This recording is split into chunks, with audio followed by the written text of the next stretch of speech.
하나님의 말씀을 보시겠습니다. 하나님의 말씀은 신약성경 마가복음 11장 1절부터 6절까지를 봉독하겠습니다. 마가복음 11장 1절부터 6절까지를 봉독해 드리겠습니다. 그들이 예루살렘에 가까이 와서 감난산 벳바게와 베다니에 이르렀을 때에 예수께서 제자 중 둘을 보내시며 이르시되 너희는 맞은편 마을로 가라.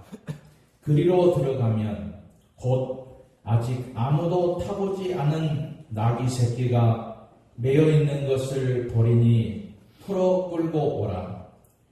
만일 누가 너희에게 왜 이렇게 하느냐 묻거든 주가 쓰시겠다 하라.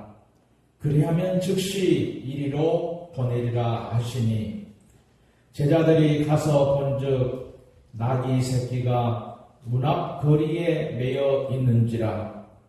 그것을 푸니 거기 서 있는 사람 중 어떤 이들이 이르되 나귀 새끼를 풀어 무엇 하려느냐 하며 제자들이 예수께서 이르신 대로 말한데 이에 허락하는지라. 아멘. 오늘 22년 종료주의를 맞이해서 겸손의 종, 그런 제목으로 말씀을 드리도록 하겠습니다. 오늘은 고난주간이 시작되는 첫날로서 종료주일로 지킵니다. 2000년 전에 예수님께서 예루살렘에 입성하실 때에 모든 백성들이 나와서 겉옷을 펴고 그 앞에 깔며 종려나무 가지를 흔든 것을 기념해서 종려주일로 지킵니다. 특별히 마가복음을 보면 이 한 주간의 기록을 전체 3분의 1이나 할애해서 내용을 상세하게 기록하고 있습니다. 그만큼 예수님의 마지막 일주일이 중요하기 때문에 그만큼 예수님의 십자가 사건이 중요하기 때문에 많은 부분을 할애해서 마가복음뿐만 아니라 마태, 누가, 요한복음 이 사복음서 전체가 예수님의 고난을 매우 비중 있게 다루고 있는 것입니다. 우리가 2000년 전에 주님께서 행하신 그 마지막 주간의 행적을 따라가면서 이 한 주간 정말 뜻깊게 경건한 모습으로 보내야 할 것입니다. 먼저 우리는 겸손의 종으로 오신 예수님을 볼 수가 있습니다. 예수님께서 예루살렘에 나귀를 타고 입성하셨습니다. 이것은 겸손의 종으로 오신 예수님을 우리에게 가르쳐주고 있습니다. 11장 7절에 보니까 나귀 새끼를 예수께로 끌고 와서 자기들의 겉옷을 그 위에 얹어 놓음에 예수께서 타시니라고 말씀을 했습니다. 예수님께서 메시아로 오신 예수님, 만왕의 왕, 만유의 주가 되시는 예수님이 예루살렘에 입성하시는데 일반 다른 왕이나 전쟁에서 승리한 장군처럼 이풍당당하게 말을 타고 앞뒤에 호위대를 세우고 나팔을 불며 입장하는 것이 아니었습니다. 가장 보잘것없는 나귀 새끼를 타고 한 번도 타보지 않은 나귀 새끼. 나귀 새끼가 뒤에 갑자기 등에 무거운 사람이 앉으니까 뒤뚱거리면서 들어오는 그런 보잘것없는 초라한 모습으로 예수님이 예루살렘에 들어가신 것입니다. 이 어린 나귀 새끼는 겸손과 낮아짐과 평범함 그리고 가난 이런 모습을 상징합니다. 예수님이 이 땅에 왕으로 오셨지만 온 인류를 제 가운데서 구원하시기 위하여 가장 낮아지셨고 겸손의 정으로 그 일생 동안 하나님의 귀한 뜻을 이 땅에서 행하시고 십자가에서 달리신 것입니다. 예수님은 가난하고 헐벗고 굶주리고 병든 사람의 친구가 되어주셨고 아무도 돌아보지 않은 사람들을 사랑으로 보살펴 주셨습니다. 스가랴 선지자는 이에 대해서 애언하기를 마태가 그 애언을 인용해서 이렇게 말하고 있습니다. 마태복음 21장 5절에 그는 겸손하여 나귀 곧 멍에 매는 짐승의 새끼를 탔도다 하라 하였느니라 라고 기록하고 있습니다. 겸손과 온유는 동전의 양면과 같습니다. 출애굽한 이스라엘 백성을 40년 동안 광야에서 이끌었던 모세는 그 많은 무리들이 늘 원망하고 불평하고 대들었음에도 온유한 모습으로 장정만 60만 명, 약 200만 명이 넘는 이스라엘 백성들을 잘 이끌었던 것을 알 수가 있는데, 그래서 민수기 12장 3절에 이 사람 모세는 온유함이 지면의 모든 사람보다 더하더라 라고 말씀을 하고 있습니다. 성경은 말씀하고 있습니다. 강한 성격의 소유자가 세상을 다스리는 것 같지만 실제로 그렇지 않습니다. 온유하고 겸손한 자가 사람의 마음을 얻고 세상을 다스리게 되는 것입니다. 예수님은 하늘 보좌를 버리시고 이 땅에 내려오셔서 가장 낮고 천한 모습으로 이 땅에 임하셔서 평생 겸손과 섬김의 본을 보여주셨습니다. 마지막 제자들을 향한 가르침에도 제자들이 옆에서 목에 힘을 주고 예수님이 높아지면 한자리 하려고 하는 그런 교만함이 가득한 것을 보고 그들의 발을 씻어주신 것이 마지막 가르침이었습니다. 사람의 근본 뿌리가 교만입니다. 아담과 하와가 하나님처럼 되려고 선악과를 먹었기 때문에 그 순간부터 교만이 우리 속에 스며들었습니다. 이 교만에서 벗어날 사람은 한 사람도 없습니다.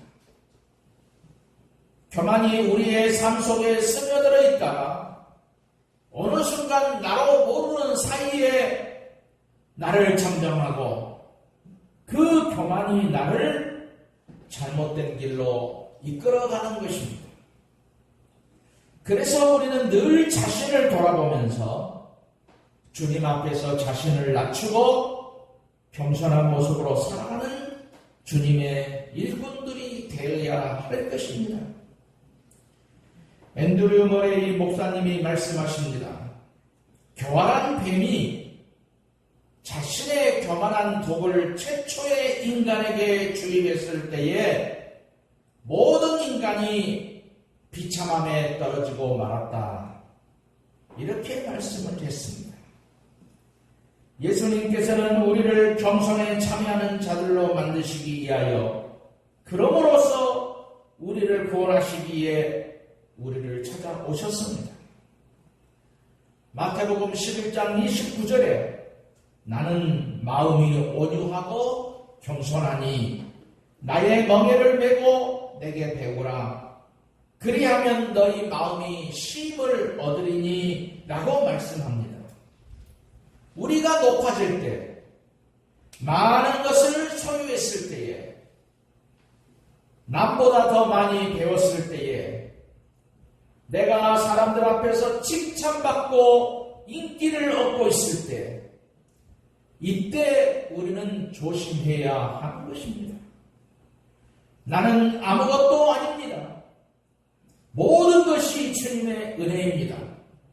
이 주님 앞에 겸손하면 하나님이 더 높여주시는 것입니다.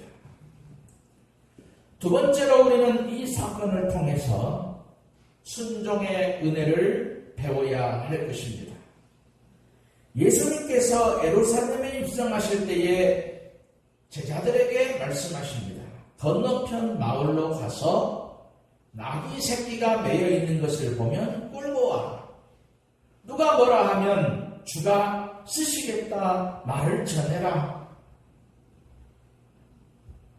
마가복음 11장 2절과 3절의 말씀입니다. 누가복음을 보면 그 임자가 나와서 왜 가져가느냐 항의하는 장면이 나옵니다. 그런데 주님이 쓰신답니다 라고 말하니까 거기에 저들이 아무런 토를 달지 않고 예 그러면 가져가셔서 주님이 쓰시도록 하십시오 라고 합니다. 이것이 바로 하나님이 기뻐하시는 순종의 모습입니다. 우리가 일생 동안 하나님께 인정받으려면 하나님의 말씀에 순종해야 되는 것입니다. 철저하게 말씀 중심의 사람이 되어야 하고 말씀을 밤낮으로 묵상하고 말씀에 순종하면 하나님의 복이 임재하는 것입니다. 순종은 희생을 동반합니다. 믿음의 조상 아브라함이 하나님께 인정받게 된 것은 그가 100세 때 낳은 아들 이삭을 말씀에 순종하여 하나님께 드렸기 때문입니다. 그가 순종하지 않았더라면 아브라함의 기록은 믿음의 조상으로 남지 않았을 것입니다. 100세가 되어서 낳은 아들을 얼마나 사랑했겠습니까? 자녀를 사랑하지 않는 부모가 어디 있습니까? 더구나 100세가 되어 낳았으니 얼마나 귀하겠습니까? 눈만 뜨면 이사가 어디 있느냐 찾았을 것입니다. 하나님께서 이삭을 하나님보다 더 사랑하느냐 안 하느냐 그것을 시험하시기 위해서 말씀하십니다. 내 아들 독자 이삭을 모리아 땅에 있는 한 산에 가서 바쳐라. 3일 길을 가야 되는데 아브라함은 청천벽력 같은 명령이지만 마음을 정하고 말씀에 순종해서 아들을 데리고 모리아 산에 있는 한 산에 올라가 그를 묶고 칼을 들었던 것입니다. 그때 주님의 음성이 들려옵니다. 여호와께서 이르시기를 내가 나를 가리켜 맹세하노니 내가 이같이 행하여 내 아들 내 독자도 아끼지 아니하였은즉 내가 내게 큰 복을 주고 내 씨가 크게 번성하여 하늘의 별과 같고 바닷가의 모래와 같게 하리라 라고 말씀하십니다. 온전한 순종이 이와 같은 놀라운 은혜와 축복을 가져온 것이죠. 예수님의 일생은 순종의 일생이었습니다. 빌립보서 2장 8절에 사람의 모양으로 나타나사 자기를 낮추시고 죽기까지 복종하셨으니 죽으시니라. 히브리서 5장 8절과 9절에서 그가 아들이시면서도 받으신 권한으로 순종함을 배워서 온전하게 되신즉 즉 자기에게 순종하는 모든 자에게 영원한 구원의 근원이 되시고 라고 말씀합니다. 우리가 하나님께 쓰임받는 길은 순종밖에 없습니다. 순종은 내가 그 말씀을 스스로 동의하고 따르는 것이 순종입니다. 복종은 내게 그것을 따를 마음이 없어도 억지로 따르는 것이 복종인데, 그러나 복종을 해도 복을 받고 순종을 해도 복을 받을 것이니까 어차피 복을 받을 길을 가려면 우리는 순종의 길을 가야 할 것입니다. 그래서 우리는 기도하기를 주님 내게 주신 재능, 내게 주신 시간, 내게 주신 물질을 가지고 기쁨으로 순종하며 주의 일을 하기를 원합니다 라고 우리는 기도해야 할 것입니다. 세 번째로 우리의 삶은 주님께 찬양과 영광을 돌리는 삶이 되어야 됩니다. 주님만이 우리의 삶 속에서 영원히 찬양받으실 주님이라는 것을 우린 잊지 말아야 됩니다. 마가복음 11장 8절로 10절을 보면 이와 같이 기록하고 있습니다. 많은 사람들은 자기들의 겉옷을, 또 어떤 이들은 들에서 벤 나뭇가지를 길에 펴며 앞에서 가고 뒤에서 따르는 자들이 소리를 지르되 호산나 찬송하리로다 주의 이름으로 오시는 이여 라고 말씀합니다. 많은 사람들이 나와서 호산나를 외치며 예수를 맞이했습니다. 겉옷을 펴서 그 앞에 깔았습니다. 종려나무 가지를 깔고 흔들었습니다. 저들이 최고의 예의를 갖춰서 예수님을 맞이한 것입니다. 그런데 그렇게 예수를 환영한 목적은 그때 그들의 마음 가운데 이 메시아가 우리를 로마 제국 압제에서 구원해 주실 것이다 라는 그런 생각이 있었기 때문입니다.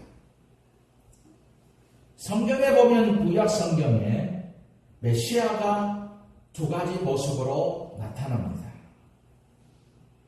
하나는 고난받는 종의 메시아의 모습이 있고 또 하나는 위대한 승리자의 모습이 있는데 저들은 고난받는 메시아의 모습을 상상한 것이 아닌 위대한 승리자의 모습의 메시아를 상상해서 예수님이 저들을 로마에서 구원해 주실 것을 알고 열렬히 환영했던 것입니다.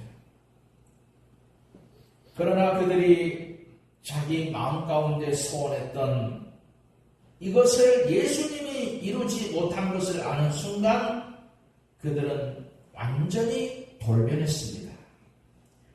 며칠이 안 가서 예수님을 십자가에 못 박으라고 외친 성난 군중으로 바뀌었던 것입니다. 내 개인의 유익에 따라서 신앙생활을 하고 안 하는 것이 아니라 나를 위해서 몸버려 피 흘려 돌아가신 예수님을 기억하면서 늘 감사하고 찬양하고 영광 돌리는 우리 성도들이 되어야 될 것입니다. 내 삶의 모든 영역에서 주님이 높임을 받으시기를 원하는 것입니다. 주님만이 존귀케 되기를 바라는 것입니다. 나의 나된 것은 주님의 은혜라 우리가 잊지 말아야 되는 것입니다. 우리가 꼭 기억해야 되는 것은 내가 믿는 예수님이 나에게 어떤 분이신가? 영원히 존귀함 받고 찬양 받으실 주님이시다라는 점입니다. 내가 나의 유익을 위해서 예수님을 이용하고 내가 나의 뜻대로 되면 그것이 좋아서 신앙생활을 하고 그것이 나의 뜻대로 되지 않으면 교회를 떠나고 하는 그러한 잘못된 신앙의 모습이 되면 안 되는 것입니다. 사랑하는 성도 여러분, 우리 인생은 금방 지나갑니다. 한 번뿐인 인생입니다. 우린 하나님의 자녀로 택함을 받았기 때문에 이제부터는 남은 여생을 겸손의 정으로 주의 말씀에 순종하는 정으로 범사의 하나님께 영광 돌리는 정으로 살다가 장차 주님 앞에 설 때에 잘하였도다 착하고 충성된 종아라고 칭찬받는 주님의 자녀들이 다 되시기를 주님의 이름으로 축원드립니다.